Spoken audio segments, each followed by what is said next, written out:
IT act के section 66A के दुरुपयोग पर सुप्रीम कोर्ट ने एक छात्रा की अर्जी को मंजूर करते हुए कल सुनवाई की तारीख भी दे दी है। छात्रा की मांग है कि पुलिस इस अधिकार का दुरुपयोग करती है और ऐसे मामलों में कोर्ट के आदेश के बिना कार्रवाई नहीं होनी चाहिए। सरकार ने कानून में कोई संशोधन नहीं किया है, लेकिन कुछ गाइडलाइन जारी की हैं। सवाल यह है कि फेसबुक पर कमेंट करने पर कब तक भेजा जाएगा लोगों को जेल। क्या देश का आईटी कानून दुरुस्त नहीं है? क्या इस एक्ट में बदलाव की जरूरत है? और क्या अब बदल जाएगा मौजूदा आईटी एक्ट? अदालत अब आईटी एक्ट के एक अहम प्रावधान की संवैधानिक वैधता की जांच करने जा रही है। इस सेक्शन के तहत किसी वेबसाइट या इलेक्ट्रॉनिक माध्यम से कथित अपमानजनक या भड़कीली टिप्पणी करने पर कार्रवाई का प्रावधान है। दरअसल दिल्ली की एक लॉ स्टूडेंट श्रेया सिंघल ने कोर्ट में एक याचिका दाखिल की है, जिसमें मांग की गई है कि आईटी एक्ट के सेक्शन 66A को संज्ञेय अपराध की श्रेणी से हटाया जाए और किसी ऑनलाइन मैसेज के मामले में गिरफ्तारी के लिए कोर्ट का आदेश जरूरी हो। आपको बता दें कि सेक्शन 66A के तहत आने वाले अपराध जमानती हैं, लेकिन 3 साल तक की सजा भी हो सकती है। इन प्रावधानों में संशोधन को लेकर शुक्रवार को सुप्रीम कोर्ट में एक अहम सुनवाई होने जा रही है और इस मामले में सरकार ने अटॉर्नी जनरल जी वाहनवती से भी मदद मांगी है। अदालत ने याचिका की एक कॉपी अटॉर्नी जनरल को दिए जाने का आदेश भी दिया है, ताकि वो इसके निपटारे में अदालत की मदद कर सके। हालांकि साइबर मामलों के जानकार पवन दुग्गल के मुताबिक बदलाव सिर्फ एक सेक्शन में नहीं बल्कि पूरे कानून में होना चाहिए, क्योंकि इसके कई प्रावधानों पर सवाल उठते रहे हैं। हाल के दिनों में ऐसे कुछ मामले सामने आए हैं जब सोशल नेटवर्किंग साइट्स पर कथित अनुचित टिप्पणियों के लिए पुलिस ने इस सेक्शन का इस्तेमाल किया। उधर महाराष्ट्र पुलिस ने उन 2 लड़कियों का केस रद्द करने का फैसला किया है, जिन्हें 18 नवंबर को फेसबुक पोस्ट के जरिए बंद पर सवाल उठाने के बाद दबाव में आकर पुलिस ने गिरफ्तार कर लिया था। गिरफ्तारी के लिए 2 पुलिस अधिकारी पहले ही सस्पेंड किए जा चुके हैं। तमाम बहस मुबाहिसों के बाद ये सारा मुद्दा अब आईटी एक्ट के प्रावधान में बदलाव की याचिका तक आ पहुंचा है। इतना ही नहीं, प्रेस काउंसिल ऑफ इंडिया के अध्यक्ष जस्टिस मार्कंडे काटजू ने पश्चिम बंगाल की मुख्यमंत्री ममता बनर्जी को एक पत्र लिखकर उनके विवादित कार्टून का मुद्दा उठाते हुए कहा है कि महाराष्ट्र में पुलिस अफसरों पर कार्रवाई से आपको भी सबक लेना चाहिए और उन पुलिस वालों पर भी कार्रवाई करनी चाहिए जिन्होंने जादवपुर विश्वविद्यालय के प्रोफेसर महापात्र और शिलादित्य चौधरी को गिरफ्तार किया। आपको इन पर केस वापस लेकर माफी मांगनी चाहिए। आपको फौरन दमयंती सेन नाम की पुलिस अफसर को भी बहाल करना चाहिए, जिन्हें गलत तरीके से प्रताड़ित किया गया। इस बीच केंद्र सरकार ने भी 66A पर गाइडलाइन जारी करते हुए कहा है कि ऐसे मामले में शिकायत दर्ज करने से पहले ग्रामीण इलाकों के लिए एसएसपी की इजाजत जरूरी हो। इसी तरह शहरों में एसपी या डीसीपी रैंक के अधिकारी की अनुमति होनी चाहिए और बड़े शहरों में कार्रवाई से पहले आईजी रैंक के अधिकारी की इजाजत लेना जरूरी हो। कानून में प्रॉब्लम यह है कि इतने विशाल शब्दों को इस्तेमाल किया गया है जिनकी कोई परिभाषा नहीं दी गई है। तब आप कैसे डिसाइड करेंगे कि कौन सी जानकारी ग्रॉसली ऑफेंसिव है, कौन सी ऐसी जानकारी है जिसका मेनेसिंग स्वरूप है, कौन सी ऐसी जानकारी है जो आपको इनकन्वीनियंस या अनोयंस पैदा करता है। तो वास्तविक तौर पर यह कानून वर्तमान परिस्थिति में कंप्लेनेंट और पुलिस के हाथ में बहुत ज्यादा पावर्स देते हैं। आप कुछ भी शिकायत कर सकते हैं और वो शिकायत धारा 66A में रजिस्टर हो सकती है। किसी भी अपने प्रतिद्वंद्वी को, किसी व्यक्ति विशेष को टारगेट कर सकते हैं और उसकी स्पीच को आप बंद कर सकते हैं, सप्रेस कर सकते हैं। यही है धारा 66A। और आईटी एक्ट की जो ये धारा है 66A, उस पर कल सुप्रीम कोर्ट भी सुनवाई करेगा। इसी पर चर्चा करने के लिए हमारे साथ भी तमाम मेहमान मौजूद हैं कि आखिर फेसबुक पर कमेंट करने पर कब तक लोग जेल जाते रहेंगे। हमारे साथ प्रेम शुक्ला जी मौजूद हैं, संपादक हैं दोपहर का सामना के। हमारे साथ मीनाक्षी लेखी जी मौजूद हैं, वरिष्ठ पत्रकार, वकील और बीजेपी के नेता हैं। हमारे साथ आनंद प्रधान भी मौजूद हैं, वरिष्ठ पत्रकार हैं। हमारे साथ इसके अलावा संजय झा मौजूद हैं, हमारा कांग्रेस.com के को-फाउंडर। हमारे साथ विनय राय जी मौजूद हैं जो पत्रकार हैं। हमारे साथ असीम त्रिवेदी भी जुड़ेंगे, मेरे सहयोगी विजय विद्रोही भी हमारे साथ मौजूद रहेंगे इस चर्चा के दौरान। सबसे पहले मीनाक्षी लेखी जी, आपसे मेरा सवाल, सरकार ने कल सुप्रीम कोर्ट सुनवाई करेगा इस मामले पर, आईटी एक्ट की जो 66A की धारा है, लेकिन सरकार ने आज कुछ गाइडलाइंस जारी की हैं। आप इन गाइडलाइंस से संतुष्ट हैं कि ये ठीक है या संशोधन होना चाहिए इसमें? देखिए, गाइडलाइंस बिल्कुल बेवजह बेमतलब है, क्योंकि जो बेसिक, मैं पवन जी का पहले बाइट सुन रही थी, तो जो बेसिक प्रॉब्लम है 66A के साथ, वो जो शब्दों का इस्तेमाल है, ऑफेंसिव, अनॉयंस, ग्रॉसली ऑफेंसिव, वो शब्दों की क्योंकि डेफिनेशन नहीं है, उसका क्या मायने है, वो दिक्कत है। तो अब वो अधिकार एसआई के पास हो या डिप्टी कमिश्नर के पास हो या कमिश्नर ऑफ पुलिस के पास हो, उससे वो समस्या कैसे सुलझती है। और सरकार ने ये एक्ट जब 2008 में बहुत जल्दबाजी में लाया गया, पास हो गया, और उसके बाद जो अमेंडमेंट आया वो भी एक ऐसे मुद्दे को लेके आया जहां पे डायरेक्टली सरकार उससे अफेक्टेड थी। तो लगातार सरकार इसे अपने पक्ष में, कहीं ना कहीं वो इस नेटवर्किंग मीडिया से इतना खौफ खाती है, इतना डरती है कि इसको हर तरीके से शिकंजे में कसना चाहती है, और शायद इसीलिए इस तरीके के प्रावधानों का इस्तेमाल हो रहा है। 66A की दिक्कत जो है वो डिप्टी कमिश्नर, एसआई या एएसआई की नहीं है, लूजली वर्डेड जो वो है उसकी है। और जो आपने अभी कहा कि मैं संतुष्ट हूं, तो मैं 3-4 चीजें उस विषय पे बताना चाहती हूं। पहला विषय तो ये है कि ये बड़ी क्लोज डोर मीटिंग थी, इसका ना कोई पब्लिक नोटिस आया है, ना इसमें किसी लॉ मंत्रालय ने किसी अखबार में या किसी के माध्यम से पब्लिक कंसल्टेशन की बात की है। दूसरी, कुछ हैंडपिक्ड इनकी एनजीओज हैं, मतलब मुझे आपका चेहरा पसंद है तो मैंने आपको बुला लिया, कोई और मेरे घर में काम करता है तो उसको बिठा लिया। इस तरीके से वो सिलेक्शन हुआ है उन लोगों का जो कि इस पे अपनी बात रखेंगे।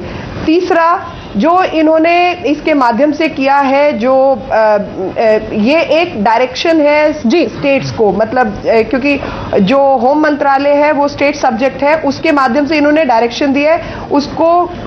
वो डायरेक्शन जो है वो बिल्कुल कोई माने ना माने, कुछ करे ना करे, ठीक है, जो और तमाम बिंदु है उन पर भी आएंगे, लेकिन जो अहम बात रूल नहीं है जी, जो अहम बात आप कह रही हैं वो ये कि ये जो गाइडलाइन, ये जो दिशा निर्देश जारी किए, उससे कुछ नहीं होने वाला। कानून में जो शब्द हैं, जिन शब्दों का इस्तेमाल किया गया, क्योंकि वो बहुत ब्रॉड है, उसकी डेफिनेशन बहुत ब्रॉड है, इस वजह से दिक्कतें हो रही हैं।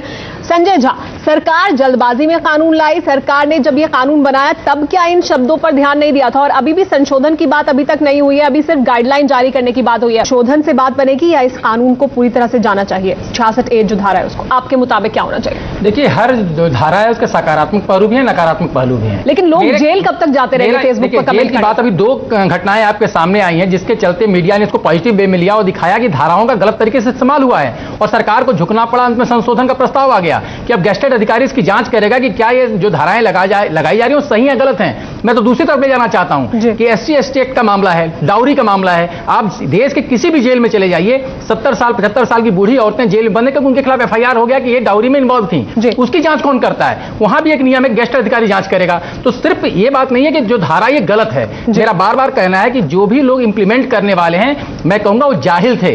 जो 2 घटनाएं अभी तक सामने आई हैं, बिना सोचे समझे, किसी का अगर दिल इतना नाजुक है कि छोटी छोटी बात पे आहत होता है, तो उसके लिए कानून नहीं बना है।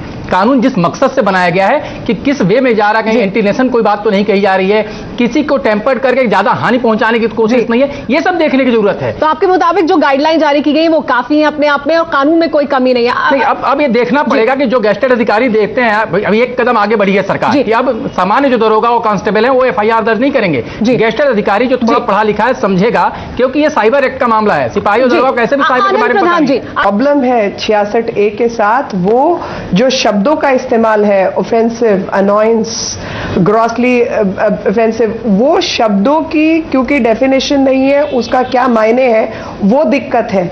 तो अब वो अधिकार एसआई के पास हो या डिप्टी कमिश्नर के पास हो या कमिश्नर ऑफ पुलिस के पास हो, उससे वो समस्या कैसे सुलझती है।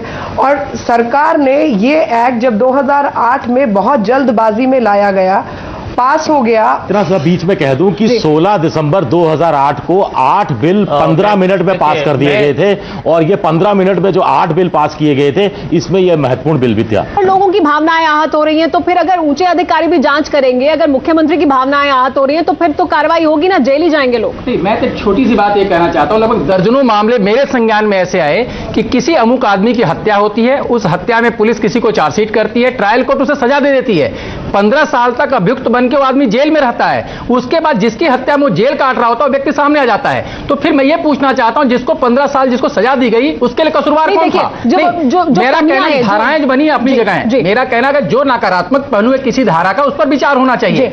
लेकिन जिस तरह से बार बार बात सामने हम लोग क्या आ रही है कि आजादी सब हर व्यक्ति को मिली है, देश में जो 120 करोड़ की जनसंख्या सब आजाद हैं, इसका मतलब ये नहीं है कि हम किसी को कुछ भी बोलते चलेंगे। डिफेमेशन सूट का जो मामला आता है कमोबेश ये मामला उस तरीके से कंसीडर होना चाहिए कि अगर कोई बात नेट के जरिए डाली जा रही है डिफेमेशन का। जी बोले आनंद जी। उसके लिए सफिशिएंट कानून है पहले से, इसके लिए पहले से बहुत सारे कानून मौजूद हैं। आप अलग से इस तरह का कानून बना करके जिस तरह से लोगों को प्रताड़ित किया जा रहा है, जैसे टेक्नोलॉजी ने जो पूरी दुनिया बदल दी है, हमें लगता है आनंद जी लेकिन चिल्लाने लगते हैं कि दुनिया कितनी बदल चुकी है। इंटरनेट की दुनिया पर काबू करने के लिए बहुत महत्वपूर्ण उदाहरण दे रहे थे।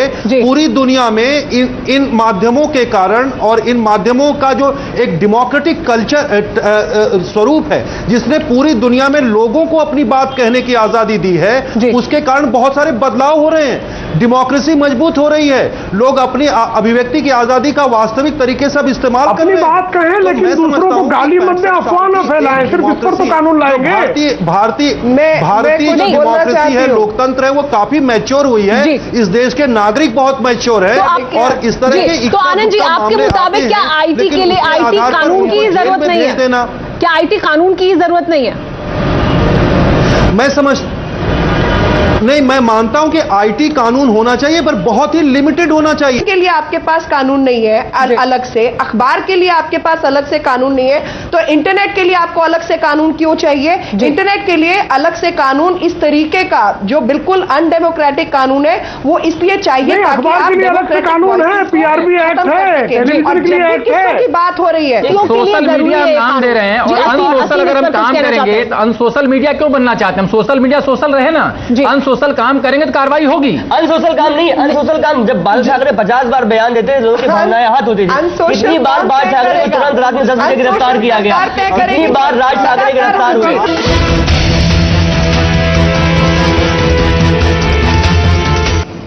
फेसबुक कमेंट पर जेल कब तक होती रहेगी? जो चर्चा अभी तक हुई है उसमें क्या पक्ष में और क्या विपक्ष में तर्क निकलकर सामने आए हैं, आइए पहले आपको वो बता दें।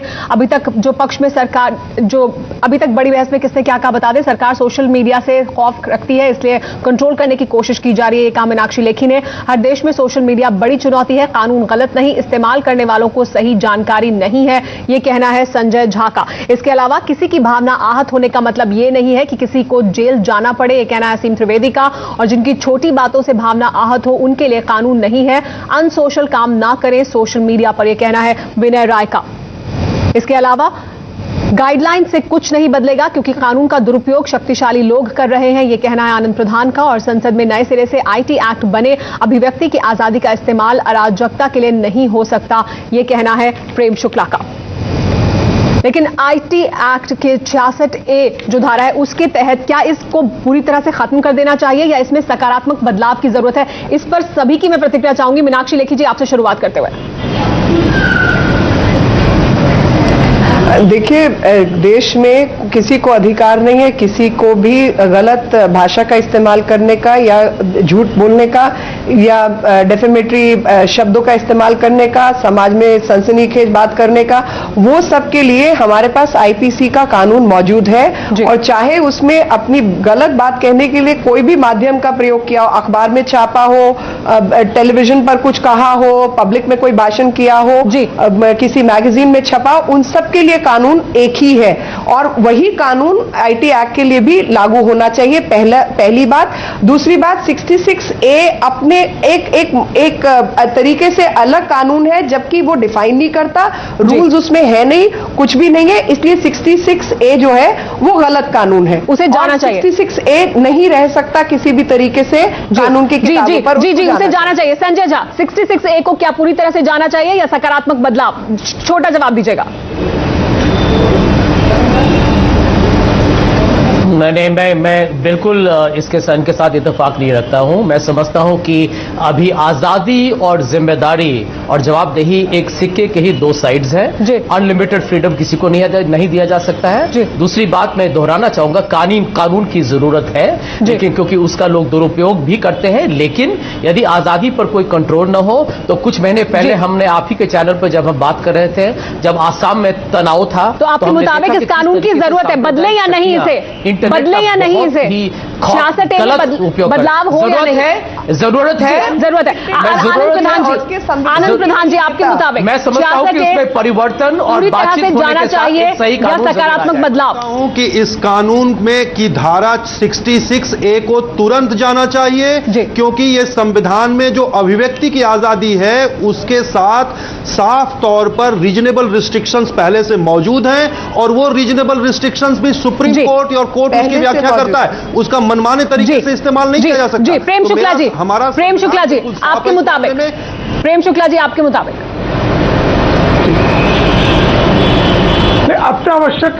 अत्यावश्यक कानून है, क्योंकि आपको उत्तरदायित्व युक्त अभिव्यक्ति की आजादी का प्रावधान इस देश में आवश्यक है। उत्तरदायित्व को अगर आप खत्म कर देंगे तो अभिव्यक्ति की आजादी अराजकता में तब्दील हो जाएगी। 66 में ऐसा कोई प्रावधान नहीं है जिसको हम ड्रैंक्वाइनन घोषित कर सके। आदरणीय मार्कंडेय काटजू जी कुछ दिन पहले कह रहे थे कि सोशल मीडिया, आपके मुताबिक बदलाव की भी जरूरत नहीं, और आज वो सोशल मीडिया आपके मुताबिक बदलाव की भी जरूरत नहीं, इस तरह के ढोंगी लोगों से बचने की आवश्यकता है। अत्यावश्यक कानून है वो, कोई असीम त्रिवेदी जी बदलाव हो सकता है। असीम त्रिवेदी जी, हमें लगता है इस देश में इंटरनेट यूजर सुरक्षित नहीं है। अगर वो सुरक्षा चाहते हैं तो आज ही अग्रिम जमानत के लिए अप्लाई करते हैं, क्योंकि अंधेर नगरी चौपट राजा वाला देश हो गया है। और रही बात इस कानून की, तो ये कानून नहीं है, गैर कानूनी है, क्योंकि हमारी अभिव्यक्ति की आजादी के मौलिक अधिकार को छूटता है। ये कानून है ही नहीं, इसे पूरी तरह जाना चाहिए। जी अभिनय राय जी आपके मुताबिक? मेरा कहना है कि संविधान की जो मूल भावना है उसका ख्याल रखा जाना चाहिए। सकारात्मक संशोधन की गुंजाइश हमेशा है, लेकिन एक इसमें जरूर चीज ऐड होना चाहिए कि जो अधिकारी इस कानून का गलत इस्तेमाल करेंगे उनके खिलाफ भी उन्हीं धाराओं के तहत मुकदमा चलाया जाएगा, तब जाके कुछ शायद कंट्रोल हो पाएगा। जी विजय विद्रोही, देखिए, कुल मिला के आने वाले सालों में सोशल मीडिया का बहुत ज्यादा विस्तार होने वाला है, और ऐसे में कुछ ना कुछ उसके रेगुलेशन के लिए कोई व्यवस्था होनी चाहिए जिससे नुकसान कम हो, फायदा ज्यादा हो। तो कानून को उसी नजर से देखा जाना चाहिए। जी हाँ, तो मतलब बदलाव की जरूरत है। ज्यादातर लोगों का ऐसा भी मानना है कि बदलाव हो और सकारात्मक बदलाव हो। अगर आईटी क्षेत्र के लिए किसी तरह के कानून बनाने की जरूरत भी है, लेकिन अब सुप्रीम कोर्ट इस पर कल सुनवाई करेगा, उसकी तरफ सबकी नजरें लगी रहेंगी। आप सबका बहुत बहुत शुक्रिया हमारे साथ इस चर्चा में शामिल होने के लिए। एबीपी न्यूज पर जारी है खबरों का सिलसिला।